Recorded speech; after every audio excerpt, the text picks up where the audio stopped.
Ya, Assalamualaikum warahmatullahi wabarakatuh. Selamat pagi anak-anak. Ya, kita bertemu dengan pembelajaran bahasa Indonesia.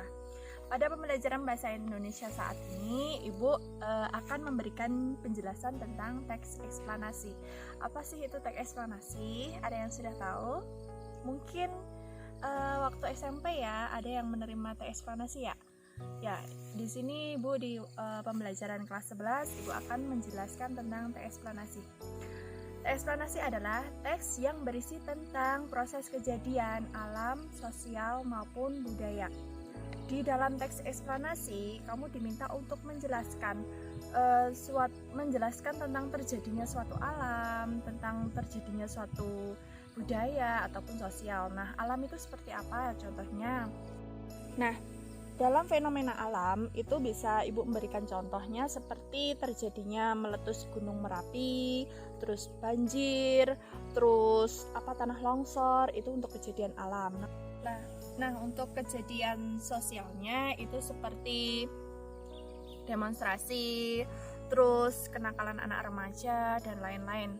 Nah, untuk fenomena budayanya sendiri itu bisa seperti seper apem, terus reok Ponorogo, terus seperti siraman kayak gitu. Nah, hal-hal itu akan kita bahas di teks eksplanasi seperti itu.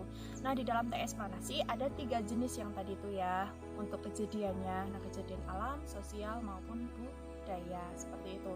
Kamu menjelaskan proses kejadiannya, bagaimana dan mengapa. Itu yang akan dibahas di teks eksplanasi seperti itu.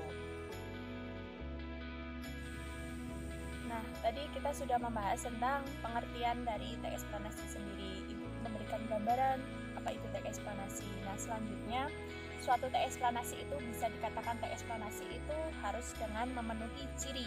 Nah, ciri dalam teks eksplanasi itu yang pertama, informasi yang ada di dalamnya berdasarkan fakta. Jadi tidak hanya sekedar kamu opini aja ya, kamu mengarang itu tidak bisa. Walaupun teks eksplanasi itu masuk kepada kategori deskripsi, tapi di dalam teks eksplanasi itu harus sifatnya fakta, seperti itu. Nah, selanjutnya yang kedua yaitu hal yang dibahas merupakan peristiwa keilmuan atau berhubungan dengan ilmu pengetahuan ya. Nah, sesuatu hal yang kamu jelaskan itu pasti berbasis tentang pengetahuan, entah pengetahuan alam, entah pengetahuan sosial maupun budaya, seperti itu. Yang jelas di situ kamu memberikan beberapa informasi yang dimana itu akan bermanfaat buat yang lainnya, untuk yang si pembaca pastinya ya. Selanjutnya yang nomor ketiga yaitu bersifat informatif dan tidak berusaha untuk mempengaruhi si pembaca. Jadi kamu hanya bersifat memberikan informasi saja, tidak kamu untuk mengajak kayak gitu ya. Itu enggak, kamu nggak usah perlu dengan mengajak, tapi kamu hanya bersifat memberikan sebuah informasi pengetahuan yang bersifat pengetahuan ya. Nah, yang keempat itu terdiri dari pernyataan umum, deretan penjelas dan interpretasi. Nah, hal ini itu Ibu akan bahas apa itu pernyataan umum, deretan penjelas ataupun interpretasi. Ketiga kategori tadi itu masuk kepada struktur teks eksplanasi. Seperti itu. Ya, sebelumnya Ibu sudah menjelaskan tentang pengertian teks eksplanasi. Selanjutnya Ibu akan menjelaskan tentang menganalisis teks eksplanasi. Nah, menganalisis teks eksplanasi itu kita akan membahas lebih rinci, yaitu menganalisis tentang struktur teks eksplanasi. Struktur teks eksplanasi itu ada 3. Yang pertama, identifikasi fenomena. Yang kedua, proses kejadian. Nah, yang ketiga, ulasan. Setelah kita mengetahui tentang pengertian teks eksplanasi, ciri eksplanasi, terus selanjutnya kita akan membahas tentang menganalisis struktur teks eksplanasi. Nah, dalam menganalisis struktur teks eksplanasi itu kita akan memahami ada 3 jenis. Yang pertama, identifikasi fenomena. Yang kedua, proses kejadian. Yang ketiga, yaitu ulasan. Nah, dalam identifikasi fenomena tersebut itu berisi tentang latar belakang kejadian. Dalam latar belakang kejadian bisa kamu terangkan terkait dengan fenomena alam ataupun sosial ataupun budaya. Jadi kamu pilih dulu itu terkait fenomena alam apa kayak gitu. Nah, kamu fokuskan pernyataan umumnya di situ. gitu ya. Terus selanjutnya masuk kepada proses kejadian. Nah, di proses kejadian ini bisa kamu jelaskan tentang kronologisnya dan penyebabnya, seperti itu. Nah, kronologisnya bisa kamu jelaskan tentang bagaimana peristiwa itu terjadi. Nah, kalau yang di penyebabnya bisa kamu jelaskan tentang mengapa proses itu terjadi, begitu. Selanjutnya, struktur ketiga yaitu ulasan. Nah, ulasan ini berupa komentar atau penilaian tentang konsekuensi atas kejadian yang kamu paparkan. Kamu mereview atau mengomentari tentang kejadian tersebut. Apa pendapat kalian tentang kejadian tersebut? Kira-kira kamu akan memberikan sebuah masukan ataupun sebuah komentar seperti itu. Kamu tuliskan di bagian ulasan gitu. Itu untuk struktur teks eksplanasi ya. Struktur teks eksplanasi itu tadi ada 3. Yang pertama, identifikasi fenomena. Yang kedua yaitu proses kejadian. Nah, yang ketiga yaitu ulasan gitu.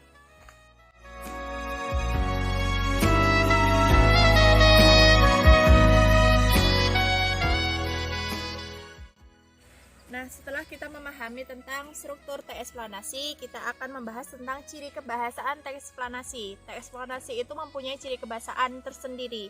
Apa ciri kebahasaan dari teks eksplanasi? Yang pertama yaitu menggunakan kata yang bermakna denotatif.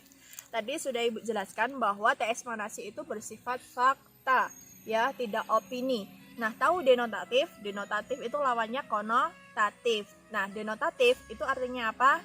Makna yang sebenarnya, berlain dengan makna konotatif ya. Konotatif itu makna yang tidak sebenarnya. Nah, ciri kebahasaan yang kedua yaitu banyak menggunakan konjungsi kronologis dan kausalitas ya. Konjungsi kronologis itu berhubungan dengan waktu, kausalitas itu berhubungan dengan sebab akibat. Kalau hubungan konjungsi kausalitas itu seperti oleh sebab itu, oleh karena itu, sebab, karena, itu masuk kepada konjungsi kausalitas. Selanjutnya, konjungsi kronologis. Konjungsi kronologis itu yang dimaksud dengan hubungan waktu. Hubungan waktu itu bisa kemudian, setelah itu, selanjutnya, itu masuk kepada konjungsi kronologis. Begitu ya. Yang nomor 3 yaitu menggunakan kata teknis. Sebelumnya pernah sudah Ibu jelaskan bahwa menggunakan kata teknis itu adalah menggunakan kata-kata istilah. Istilah-istilah apa yang nanti kamu munculkan dalam teks tersebut. Pastinya kamu merasa asing, misalkan nih kamu merasa asing di kata tersebut. Nah, itu masuk kepada kata istilah atau kata-kata teknis, begitu ya. Itu ciri kebahasaan yang ketiga. Selanjutnya masuk kepada kata kerja material.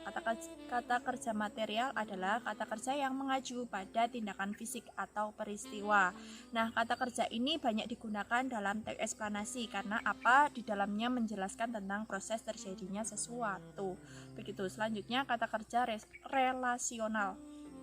Kata kerja ini untuk menghubungkan yang berfungsi antara subjek dan dengan pelengkap. Misalnya adalah, ada, menjadi, merupakan, dan memiliki. Itu.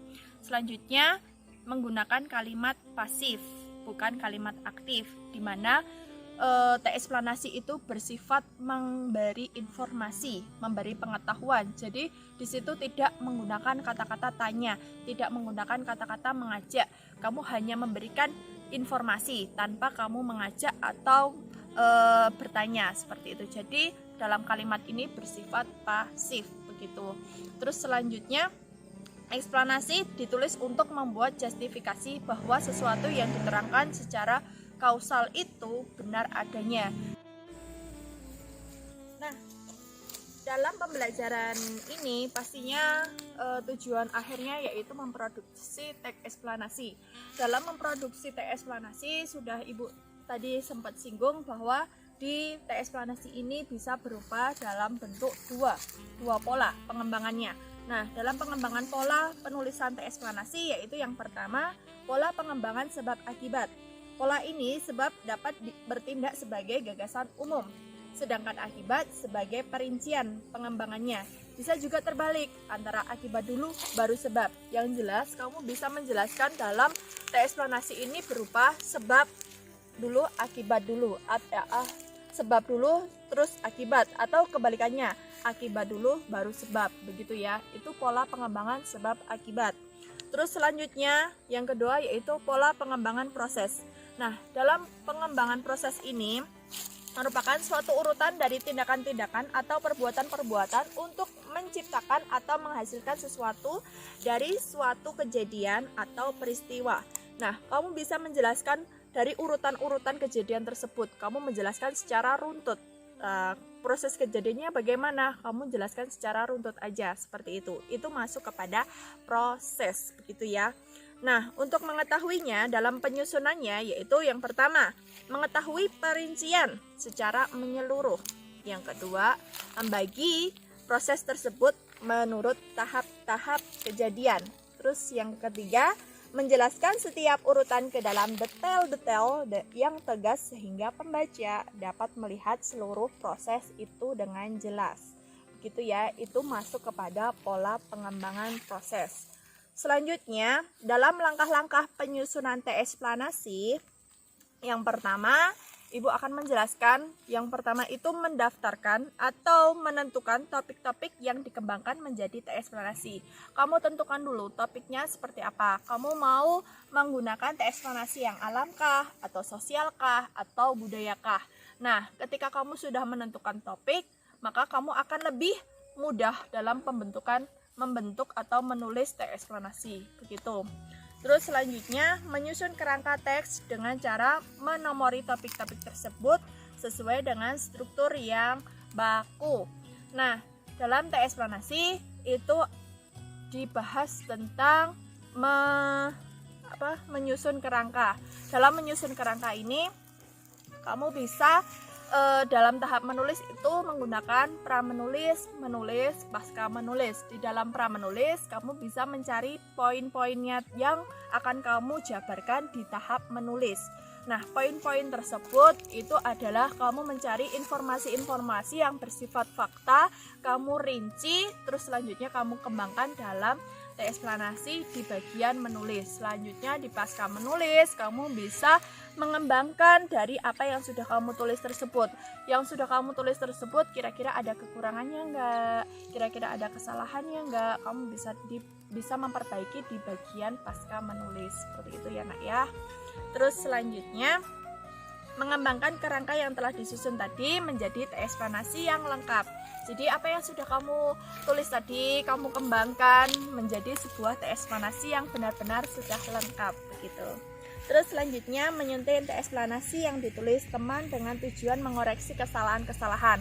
Pastinya seseorang terkadang melihat bahwa apa yang sudah saya tulis itu sudah saya anggap benar, bahwa tulisan saya itu menurut saya sudah benar, tapi di dalam penulisan ini karena bersifat fakta ya, bersifat denotatif. Nah, untuk itu teks nanti kamu berikan kepada teman kamu, berikan kepada saudara kamu, kira-kira informasi yang kamu dapatkan ini sudah benar apa belum, apakah kamu mengambilnya salah, seperti itu, salah dengar atau salah nulis, seperti itu. Jadi kamu bisa menjelaskan dalam teeksplanasi ini, kamu memberikan pendapat dari teman, kayak gitu. Nah, kira-kira tulisan saya ini sudah benar apa belum, begitu. Itu ya, itu dalam penulisan teeksplanasi.